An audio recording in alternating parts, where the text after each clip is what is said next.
चंद्रपुर राज्य के महल में एक अजीब सन्नाटा पसरा था। राजा सत्यवीर और रानी वसुंधरा की पहली संतान जन्म लेने वाली थी, लेकिन इस शुभ घड़ी में महल में खुशी का माहौल नहीं था, बल्कि एक अजीब डर मंडरा रहा था।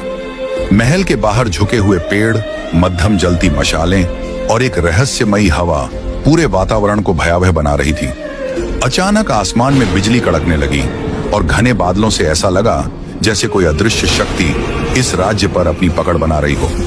राजकुमारी जन्मी है, दाई ने महल में घोषणा की। लेकिन उसी क्षण महल के चारों ओर खड़े संत और ज्योतिषी घबरा गए। उन्होंने आकाश की ओर देखा। चंद्रमा के चारों ओर एक काला घेरा था। यह एक अपशकुनी संकेत था। राजा सत्यवीर भागते हुए अंदर आए। उन्होंने देखा रानी वसुंधरा एक नवजात बच्ची को अपनी गोद में लिए लेटी थी। बच्ची की आंखें चमक रही थीं और उसके होठों पर एक हल्की मुस्कान थी। लेकिन तभी दाई अचानक चीख पड़ी और रानी की आंखें भी डर से चौड़ी हो गईं। नवजात बच्ची के शरीर से एक स्याह साया निकला और पलक झपकते ही उसकी नाभि में समा गया। सभी भयभीत थे। यह कोई साधारण घटना नहीं थी। बच्ची के साथ कोई दैवीय शक्ति या श्राप जुड़ा था। राज्य के सबसे बुजुर्ग ज्योतिषी महर्षि आदित्यनंद को बुलाया गया। उन्होंने मंत्र पढ़े, ध्यान लगाया और फिर गंभीर स्वर में बोले, राजा सत्यवीर, यह बच्ची साधारण नहीं है। इसके जन्म के साथ ही एक नाग इस बच्ची के भीतर पलने लगा है। यह नाग इसके शरीर के अंदर रहेगा और जब यह 18 वर्ष की होगी तो यह नाग बाहर आकर अपना असली रूप धारण करेगा। राजा ने चिंता से पूछा, क्या इसका कोई उपाय है? महर्षि ने सिर झुका लिया, शायद नहीं। यह नाग न सिर्फ इस बच्ची के भाग्य का हिस्सा है, बल्कि इस राज्य की किस्मत से भी जुड़ा हुआ है। अगर इसका सही समय पर समाधान नहीं हुआ तो चंद्रपुर अंधकार में समा जाएगा। समय बीतता गया। राजकुमारी चंद्रलेखा बड़ी होने लगी। वह बेहद सुंदर थी। लंबे काले बाल, बड़ी चमकती आंखें और एक अद्भुत आकर्षण। लेकिन वह एक सामान्य लड़की नहीं थी। हर पूर्णिमा की रात वह बेचैन हो जाती। उनके पेट में अजीब हलचल होती, जैसे कोई जीव उनके भीतर करवटें बदल रहा हो। कई बार उन्हें लगता उनके सपनों में एक फुसफुसाती आवाज गूंजती, मैं तुम्हारा हिस्सा हूं, मैं तुम्हारा रक्षक हूं, समय आने दो, मैं तुम्हें मुक्त करूंगा। राजकुमारी डर जाती, लेकिन किसी से कुछ नहीं कह पाती। राज्य के दक्षिण में एक डरावना जंगल था, कालेश्वर वन। वहां एक भयंकर राक्षस रहता था, भैरासुर। वह एक अभिशप्त दैत्य था जो अपनी शक्ति को और बढ़ाना चाहता था। एक दिन जब वह अपनी शक्ति बढ़ाने के लिए ध्यान कर रहा था, तब उसे एक भविष्यवाणी सुनाई दी। जिस दिन चंद्रपुर की राजकुमारी 18 वर्ष की होगी, उस दिन एक महाशक्ति प्रकट होगी। अगर तुम इस शक्ति को वश में कर लो तो अमृत पा सकते हो। भैरासुर ने गहरी हंसी हंसी और बुदबुदाया, तो मुझे इस राजकुमारी पर नजर रखनी होगी। राजकुमारी अब 17 वर्ष की हो चुकी थी। राजा सत्यवीर उनकी शादी करवाने के लिए योग्य वर की तलाश में थे। तभी पड़ोसी राज्य अभेगढ़ के राजकुमार वीरेंद्र को चंद्रलेखा की सुंदरता और गुणों की खबर मिली। राजकुमार वीरेंद्र बहादुर और न्यायप्रिय योद्धा थे। उन्होंने अपने पिता से कहा, मैं चंद्रलेखा को अपने लिए चुनना चाहता हूँ। मैं उसे सिर्फ देखने नहीं, बल्कि उसकी रक्षा करने के लिए उसके पास जाना चाहता हूँ। वीरेंद्र को यह नहीं पता था कि वह एक रहस्य, एक श्राप और एक भयंकर युद्ध की ओर बढ़ रहे हैं। कालेश्वर वन में अंधेरे के बीच बैठा भैरासुर गहरी तपस्या कर रहा था।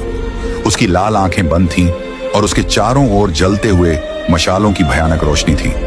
उसकी तपस्या का उद्देश्य एक ही था, राजकुमारी चंद्रलेखा और उसके भीतर पल रहे नाग की शक्ति को अपने वश में करना। तभी एक रहस्यमयी छाया प्रकट हुई। यह काल भैरव नाम का एक दुष्ट आत्मा थी, जो सदियों से अंधेरे में छिपी थी।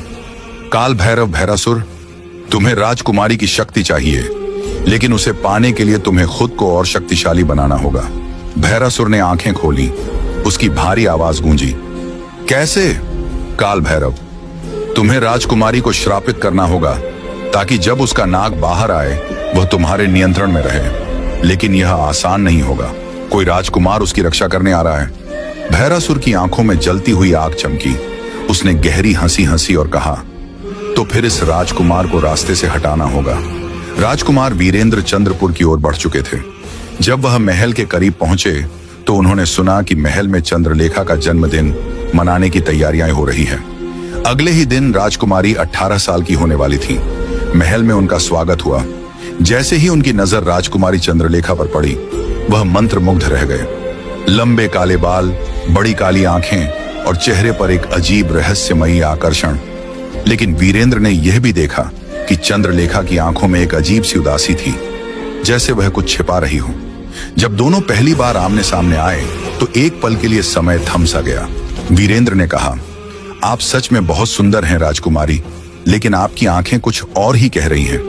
क्या आप खुश नहीं हैं? राजकुमारी ने हल्की मुस्कान दी, लेकिन उनकी आंखों में कोई जवाब नहीं था। चंद्रलेखा, कुछ बातें राजकुमार शब्दों से नहीं कही जा सकती।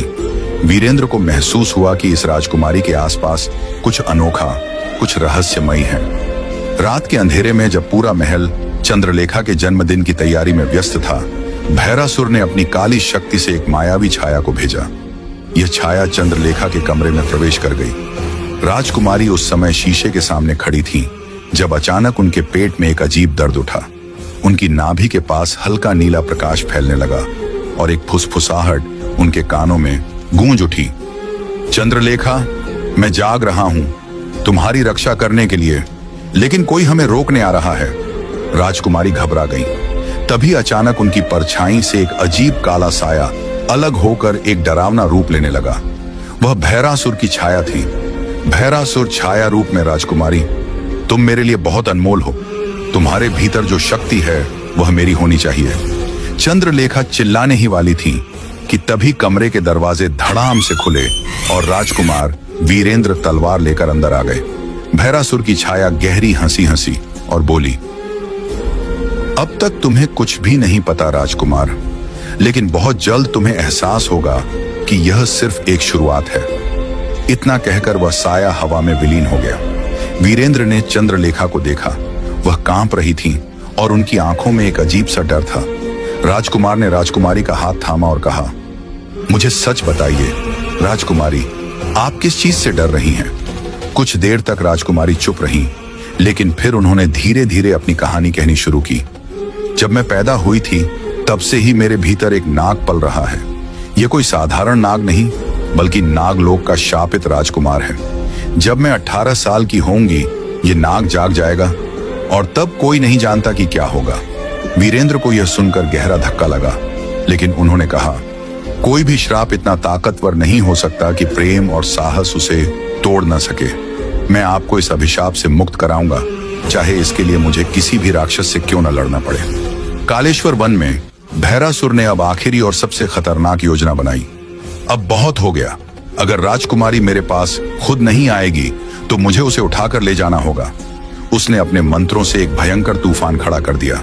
यह तूफान सीधा महल की ओर बढ़ रहा था और इसके साथ आ रहा था भैरासुर का विनाशकारी क्रोध। रात के गहरे अंधेरे में जब पूरा चंद्रपुर राज्य शांत था, आसमान में अचानक काले बादल उमड़ आए। बिजली चमकने लगी और एक भयंकर गर्जना पूरे महल में गूंज उठी। महल के द्वार पर पहरा दे रहे सैनिकों ने देखा कि दूर जंगल की ओर से एक काला तूफान तेजी से महल की ओर बढ़ रहा है। इससे पहले कि वे कुछ समझ पाते, हवा में आग के गोले तैरने लगे और देखते ही देखते कई सैनिक जलकर राख हो गए। महल में अफरा तफरी मच गई। भैरासुर स्वयं वहां आ पहुंचा था। उसकी भयंकर लाल आंखें जल रही थीं और उसके चारों ओर काले धुएं का एक आवरण था। भैरासुर ने कहा, राजा सत्यवीर, अब तुम्हारी बेटी को मुझसे कोई नहीं बचा सकता। वह मेरी है और उसके भीतर की शक्ति भी। राजा सत्यवीर क्रोध से तिलमिला उठे। उन्होंने अपनी तलवार उठाई, लेकिन भैरासुर ने एक ही झटके में उन्हें हवा में उछालकर दूर फेंक दिया। भैरासुर गरजा और कहा, अब कोई नहीं बचेगा। भैरासुर जैसे ही राजकुमारी चंद्रलेखा को उठाने के लिए आगे बढ़ा, एक चमकदार तलवार हवा में लहराई और भैरासुर के रास्ते को रोक दिया। राजकुमार वीरेंद्र सामने खड़े थे। उनकी आंखों में गुस्सा और संकल्प था। वीरेंद्र ने कहा, अगर तुम्हें राजकुमारी तक पहुंचना है तो पहले मुझसे लड़ना होगा। भैरासुर ठहाका मारकर हंसा, तुम मुझसे लड़ोगे? तुम नहीं जानते कि तुम किस शक्ति को ललकार रहे हो, राजकुमार। लेकिन वीरेंद्र बिना डरे आगे बढ़े।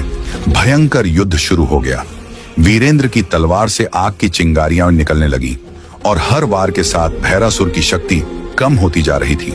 लेकिन अचानक भैरासुर ने एक काला मंत्र पढ़ा और अपने हाथों से एक जादुई ऊर्जा निकालकर वीरेंद्र के सीने पर दे मारी। वीरेंद्र पीछे गिर पड़े और उनके शरीर से खून बहने लगा। राजकुमारी चंद्रलेखा चीख उठी, नहीं वीरेंद्र! उनकी आंखों से आंसू गिरते ही उनके भीतर पल रहे नाग ने हलचल शुरू कर दी। नाग जाग उठा। राजकुमारी की नाभि के पास एक नीली रोशनी चमकी और उनके शरीर से एक तेज रोशनी निकली। अचानक उनके शरीर से एक विशाल काला नाग बाहर आया। यह नाग कोई साधारण नाग नहीं था। उसकी आंखें चमक रही थीं और उसके सिर पर एक अजीब चिन्ह था।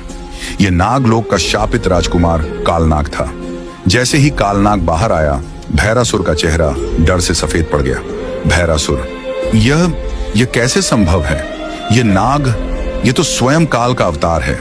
कालनाग ने भैरासुर को घूरा और गुर्राया, भैरासुर, तुमने सोचा था कि तुम मेरी शक्ति को वश में कर लोगे, लेकिन मैं किसी के अधीन नहीं हूं। भैरासुर हड़बड़ाया। क्या मतलब? कालनाग ने कहा, मैं कोई श्रापित नाग नहीं, बल्कि नागलोक का अभिशप्त राजकुमार हूं। मुझे एक महायुद्ध के बाद यहां भेजा गया था। चंद्रलेखा मेरी मां समान थी, जिन्होंने मुझे अपने गर्भ में पनाह दी, लेकिन अब समय आ गया है कि मैं अपने असली स्वरूप में लौटूं। यह सुनते ही राजकुमारी चंद्रलेखा की आंखों में आंसू आ गए। तो तुम मेरे रक्षक थे? कालनाग ने सिर झुकाकर कहा, हां, और अब तुम्हारी रक्षा करना ही मेरा धर्म है। कालनाग ने अपनी पूरी शक्ति से भैरासुर पर हमला कर दिया। अब युद्ध सिर्फ वीरेंद्र और भैरासुर के बीच नहीं था, यह अंधकार और प्रकाश के बीच की लड़ाई बन चुकी थी। भैरासुर ने अपनी पूरी शक्ति झोंक दी, लेकिन कालनाग और वीरेंद्र की संयुक्त शक्ति के आगे वह कमजोर पड़ने लगा। अंत में वीरेंद्र ने अपनी तलवार से भैरासुर का सिर धड़ से अलग कर दिया और उसकी आत्मा जलकर राख बन गई। भैरासुर के अंत के बाद कालनाग ने चंद्रलेखा की ओर देखा। अब मैं स्वतंत्र हूं राजकुमारी, लेकिन मैं चाहता हूं कि आप अपने जीवन की नई शुरुआत करें। चंद्रलेखा की आंखों में आंसू थे। वीरेंद्र ने चंद्रलेखा का हाथ थामा और कहा, अब कोई भी तुम्हें श्रापित राजकुमारी नहीं कहेगा। अब तुम स्वतंत्र हो और मैं हमेशा तुम्हारे साथ रहूंगा। महल में एक बार फिर खुशियां लौट आईं। कुछ ही दिनों बाद राजकुमारी चंद्रलेखा और राजकुमार वीरेंद्र का विवाह हुआ। पूरा राज्य रोशनी और उत्सव से भर गया। कालनाग ने आखिरी बार चंद्रलेखा को देखा, फिर धीरे धीरे उसने नागलोक की ओर प्रस्थान कर लिया। इस तरह श्राप, अंधकार और भय का अंत हुआ और प्रेम की विजय हुई।